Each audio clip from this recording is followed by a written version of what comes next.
A very good evening and welcome to BCN News. Our top story tonight, a positive growth has been recorded in Niue's population.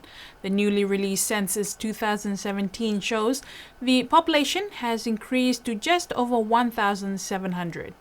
Niue's last census was held in 2011. The latest is the Niue Household and Population 2017 census. I had a conversation with the minister at the time asking about the results from the 2011 census. And I said I have noted with him that since all the censuses since 1966, the population growth has been negative. But after 2011, I said to him, this will be the last census we'll see a negative growth of population. Maybe the next one, which is supposed to be 2016, but we did it in 2017, yes, we have a positive growth of population. So that is one of the big changes that I have noted, other than the other changes in the results of the census. Niue's population is 1,719 people, of whom 1,591 considered Niue to be their place of usual residence. This represents an increase, the first in 20 years, of 108 people in total and 131 usual residents from 2011. Migration remains to be the main influence on Niue's population dynamics, with population losses in younger age groups. As a result, Niue's median age is high at 33 years of age. This means that half of the population is below the age of 33, while the other half are above 33. After the field work, that is to collect the data from the field, from your homes, we went through the processing it and edited the paperwork that being sent in, and after that we do the data entry. And after we do the data entry, we go through another editing process. So it has been a lot of work ever since before we even get to the stage of writing the report of what the results we have. So this is the final end of the long process we have. Normally, when big exercises like this done by statistical offices, it takes up to 12 to 24 months for it to complete. Niue's next census will be held in 2022. A former election candidate is calling for a level playing field in the 2020 general election. Ida Hekesi, who participated in the general election in 2017, spoke to BCN News about her experiences and concerns. I was one of the former candidates for the last elections in 2017.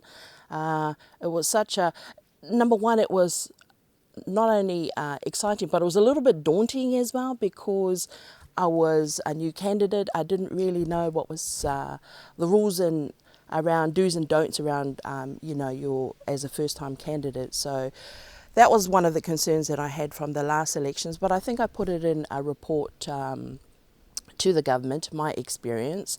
But just going forward, I think it's such an exciting time for Niue, for the elections, number one.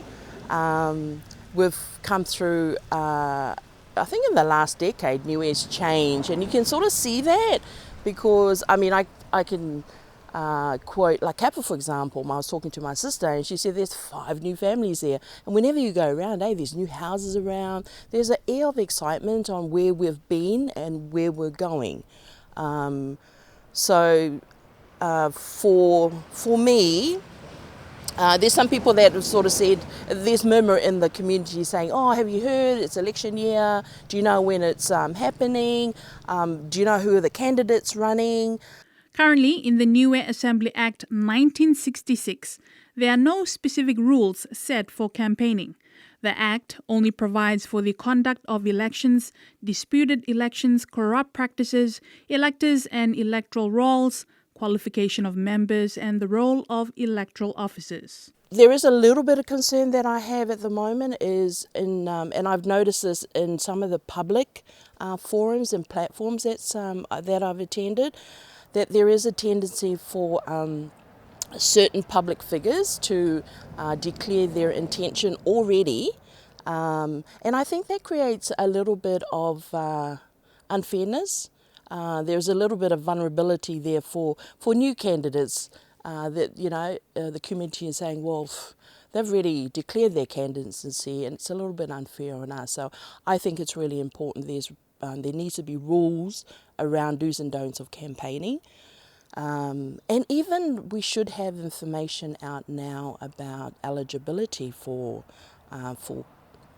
putting your name forward, not just as someone that can vote, but also if you want to put yourself forward as one of the candidates to run for the election. The first sitting of the Fono Ekepule is scheduled for tomorrow.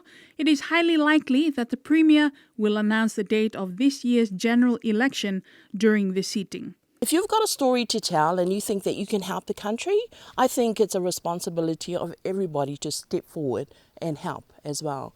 I take women, for example. There's only, 25% representation in the House. So there should be a bit of gender balance there. So I'm encouraging a lot of the women to step up, and especially a lot of the young people. I think it's so important that young people step up. They are the future generation of leaders, and it's also a responsibility, I think, of current members of Parliament to encourage that, to also nurture them as well and have a succession plan in place, because you can't be there forever. Much as we want you to be there forever, I think it's responsible for everybody on this island to step forward and help. Cabinet has established coronavirus as a notifiable disease pursuant to the Public Health Act 1965.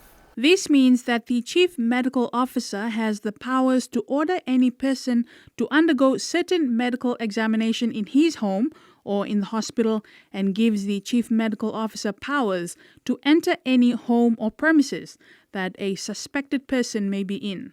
The Chief Medical Officer can order any person to be admitted to and detained in an isolation station for a certain period. Cabinet has approved the travel advisory placing restrictions on the travel of public servants to China and any country with confirmed cases of the disease. A group of engineers from China who want the Chinese government contracted to maintain the towers, antenna and equipment replacements for the Broadcasting Corporation of Niue have been on the island for 5 weeks. A second team of engineers was supposed to arrive this month, but due to all the travel restrictions on travel from China, this has been suspended until later in the year. The team of 6 engineers have been working on repairing and replacing antenna at the BCN 76 meters high broadcasting tower at Sakana. As a key piece of infrastructure on the island, this team is responsible for its maintenance. All maintenance costs for this work have been covered by Chinese aid since 2005. According to the BCN General Manager, Trevor Siakia, talks are being held to extend the contract for another 5 years. And that's BCN News for tonight. Thank you for joining us. Do join us same time tomorrow. Until then, have a good evening.